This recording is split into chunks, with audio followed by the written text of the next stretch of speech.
Blood pressure.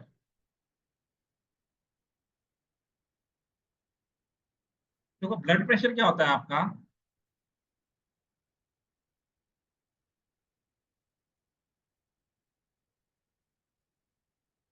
कि भाई आपके लेफ्ट वेंट्रिकल से जो ब्लड पंप किया जा रहा है, और उस पंप करने की वजह से आपके आर्टरीज के ऊपर जो प्रेशर एक्सर्ट हो रहा है, that is what, blood pressure.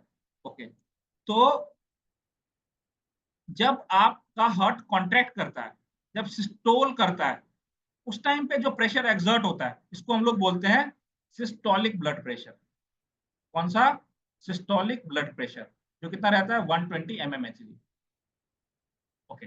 अब यहीं पे जब आपका हार्ट रिलैक्स करता है या जब डायस्टोल होता है, तो उस टाइम पे जो आपके आर्टरीज के ऊपर प्रेशर एक्सर्ट होता है, ठीक है, उसको हम लोग क्या बोलते हैं?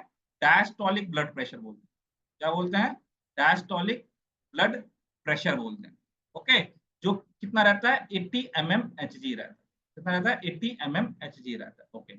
अब ये जो ब्लड प्रेशर है, जैसे जैसे आपका एक्सरसाइज का इंटेंसिटी बढ़ता है, एक्सरसाइज की इंटेंसिटी के साथ आपका ब्लड प्रेशर भी इंक्रीज होता है। क्या बोल रहा हूं मैं, कि जैसे जैसे आप एक्सरसाइज का इंटेंसिटी बढ़ाओगे, आपका ब्लड प्रेशर भी इंक्रीज होगा। क्यों? क्योंकि ज्यादा ब्लड आपका कार्डियक आउटपुट, मतलब स्ट्रोक वॉल्यूम बढ़ेगा आपका, तो स्ट्रोक वॉल्यूम बढ़ने की वजह से इसके ऊपर ज्यादा ब्लड पंप आउट होगा, जिसकी वजह से इसके ऊपर प्रेशर ज्यादा एक्सर्ट होगा। ओके। बट यहाँ पे दो प्रेशर देखे आपने, एक देखा आपने डायस्टोलिक प्रेशर, दूसरा देखा आपने सिस्टोलिक प्रेशर। तो इन दोनों में से सबसे ज्यादा क्या बढ़ेगा? सबसे ज्यादा बढ़ेगा आपका सिस्टोलिक प्रेशर। क्यों सिस्टोलिक प्रेशर आपका ज्यादा बढ़ेगा? क्योंकि आपका हार्ट जब कॉन्ट्रैक्ट करता है, तो इस टाइम पे ज्यादा प्रेशर एक्सर्ट होता है। रिलैक्सेशन के टाइम पे क्या प्रेशर एक्सर्ट होगा? कुछ नहीं होगा। तो इसलिए डायस्टोलिक ब्लड प्रेशर आपका कम रहता है as compare to systolic blood pressure. I hope it is clear to everyone. देखिए, each contraction of the left ventricle forces blood to surge through the outer. तो ब्लड प्रेशर समझ आ गया सभी को, सिस्टोलिक प्रेशर भी और डायस्टोलिक प्रेशर भी। सिस्टोलिक प्रेशर क्या? 120 mmHg आपका रहता है, जैसे मैंने बताया आपको। डायस्टोलिक प्रेशर क्या? कि भाई जब आपका रेस्ट के टाइम पे, ठीक है, डायस्टोल के टाइम पे जो आपके आर्टरीज के ऊपर प्रेशर एक्सर्ट हो रहा है, that is what, diastolic pressure. Okay. अब ये क्या कह रहा है? Blood pressure is equal to cardiac output into total peripheral resistance. ये ना फॉर्मूलेस ध्यान रखना, आप लोगों के एग्जाम में ऐसे ही बन सकता है, इसलिए मैंने रखा है कि जनरली ये ध्यान में नहीं आता। Blood pressure is equal to cardiac output into total peripheral resistance. अब पेरिफेरल रेजिस्टेंस क्या है? पेरिफेरल रेजिस्टेंस सेम वही चीज है आपका, कि भाई जब आपका स्ट्रोक वॉल्यूम यहाँ ब्लड भेजेगा, तो इसको एक प्रेशर फेस करना पड़ता है। ठीक है, प्रेशर फेस करना पड़ता है ना। तो हम लोग ये देखा था, पेरिफेरल रेजिस्टेंस का मतलब हो गया कि आपके पूरे बॉडी के ऊपर, मतलब आपके पेरिफेरल पार्ट, ये देखो पेरिफेरल मतलब क्या, कि ये जो चारों लिम्स है आपकी, ये हैंड और लेग्स, ये हैंड और legs, that is a peripheral part. तो रेजिस्टेंस बोल लो, पेरिफेरल रेजिस्टेंस बोल लो, बात बराबर ही है, कोई दिक्कत वाली बात नहीं है। टोटल पेरिफेरल मतलब पूरे बॉडी का रेजिस्टेंस बोला गया, टोटल पूरे पेरिफेरल पार्ट का रेजिस्टेंस बोला गया, इस लिम्स का भी, यहाँ का भी, यहाँ का जो प्रेशर रहता है आपका, that is what, total peripheral resistance. तो बीपी और क्या है आपका, कि जो आपका कार्डियक आउटपुट है, मान लो रेस्ट के टाइम पे कार्डियक आउटपुट है आपका 5 लीटर, और टोटल पेरिफेरल रेजिस्टेंस कुछ भी हो गया आपका, मान लो 18 mmHg है आपका, कि इतना कितना का रेजिस्टेंस फेस करना पड़ रहा है? 18 mmHg का रेजिस्टेंस फेस करना पड़ रहा है। ये भी क्या है आपका? ब्लड प्रेशर है आपका। ये भी क्या है आपका? Blood pressure. इसको ध्यान रखेंगे आप। Blood pressure is equal to cardiac output into total peripheral resistance. Got it? Systolic pressure will be diastolic pressure will be resistance to peripheral blood flow decreases dramatically during the strenuous activity। अब ये same चीज मैंने आपको बताया कि peripheral resistance कब decrease होगा, ये टोटल पेरिफेरल रेजिस्टेंस कब डिक्रीज होगा बताइए? जब वासोडाइलेशन होगा। और वासोडाइलेशन कब होगा? जब आप एक्सरसाइज परफॉर्म करोगे। वही चीज बोलेगी इसके अंदर, resistance to peripheral blood flow decreases. ठीक है, पेरिफेरल ब्लड फ्लो का रेजिस्टेंस डिक्रीज होता है कब? जब आप स्ट्रेनियस एक्टिविटी परफॉर्म करते हैं। अब नेक्स्ट है मीन आर्टेरियल प्रेशर। क्या है बेटा? Mean arterial pressure. Mean arterial pressure क्या होता है? Mean arterial pressure. Okay, mean arterial मतलब एवरेज, जो आपके आर्टरीज के ऊपर प्रेशर एक्सर्ट हो रहा है, तो that is what mean artery pressure. अब आपको पता है सिस्टोलिक प्रेशर कितना, 120 mmHg। डायस्टोलिक प्रेशर कितना भाई, 80 mmHg। तो मीन आर्टरी प्रेशर क्या होगा, मीन आर्टरी प्रेशर क्या होगा, एवरेज क्या होगा प्रेशर का, 120 बाय 80 mmHg। उसको divide, sorry 120 plus 80 divide by 2, ठीक है। तो 200 बाई 2, जो कितना आ जाएगा 100 mmHg क्या हो जाएगा आपका मीन आर्टरी प्रेशर हो जाएगा। क्या हो जाएगा मीन आर्टरी प्रेशर, 100 mmHg हो जाएगा। ओके, अब मुझे एक चीज बताओ, क्या ये जो हमने एवरेज निकाला है, क्या ये करेक्ट है क्या, जो हमने ये एवरेज निकाला है, ये मीन निकाला है, करेक्ट है क्या? नहीं जी, करेक्ट नहीं है। क्यों करेक्ट नहीं है?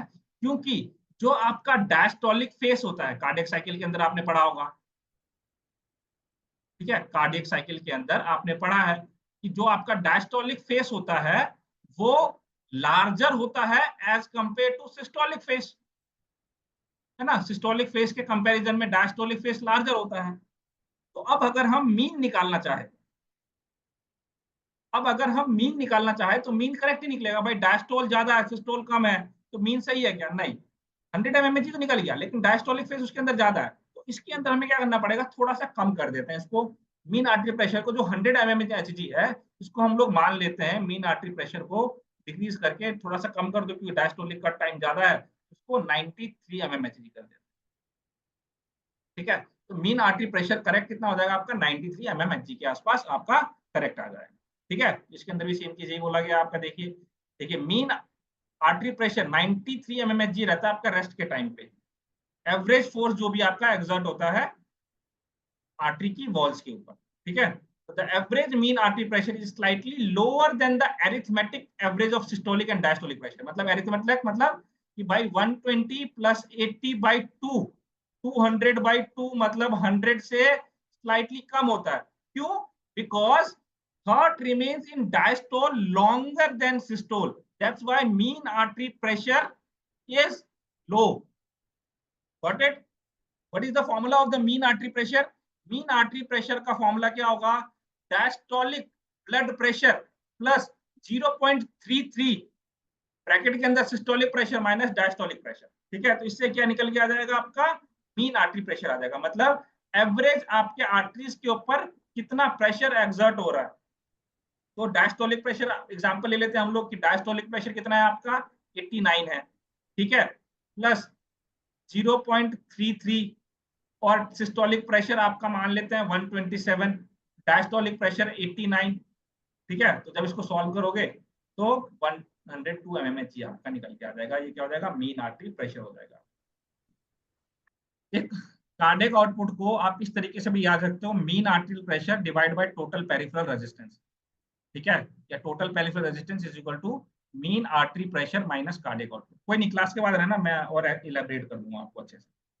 तो mean artery pressure divide bye cardiac output, ठीक है। तो ये फॉर्मूले भी आप लोग, ये फॉर्मूला ध्यान रखना। देखो मीन आर्टरी प्रेशर मतलब कि आपको अगर पेरिफेरल रेजिस्टेंस निकालना, चलो निकाल के दिखा, मे भी शायद से कौन सी कि आपका पेरिफेरल रेजिस्टेंस कितना आ रहा है, इसको अगर निकालना चाहते हो तो कैसे निकालोगे। मीन आर्टियल प्रेशर मतलब क्या, सिस्टोलिक प्रेशर, सिस्टोलिक मान लेते हैं 120 mmHg, डायस्टोलिक क्या 80 mmHg। अब जब मैं इसको निकालना चाहूं तो 120 प्लस 80 डिवाइड बाई 2, तो क्या आ जाएगा मेरा 200 बाई 2 मतलब 100, और डायस्टोल फेज ज्यादा है तो मैं इतना मान नहीं सकता, तो इसको मैंने 93 माना। Okay, 93 mean artery pressure mmHg में आ गया हमारा। कार्डियक आउटपुट मान लेते हैं रेस्ट की कंडीशन में 5 लीटर होता है हमारा, ये टोटल पेरिफेरल रेजिस्टेंस। अब 93 में से 5 माइनस कर दो तो कितना आ जाएगा, जो वैल्यू आ जाएगी आपकी टोटल पेरिफेरल रेजिस्टेंस आ जाएगी mmHg की, ठीक है। इस तरीके से आप ये निकाल सकते हैं। सिमिलरली कार्डियक आउटपुट भी ऐसे निकाल सकते हैं। तो ये फॉर्मूले हैं, ध्यान रखिए। मतलब आपसे ना कैलकुलेशन नहीं पूछेगा इस पे, इसका फॉर्मूलाज आपसे पूछ सकता है, तो दैट्स व्हाई ये चीज ध्यान रखेंगे आप।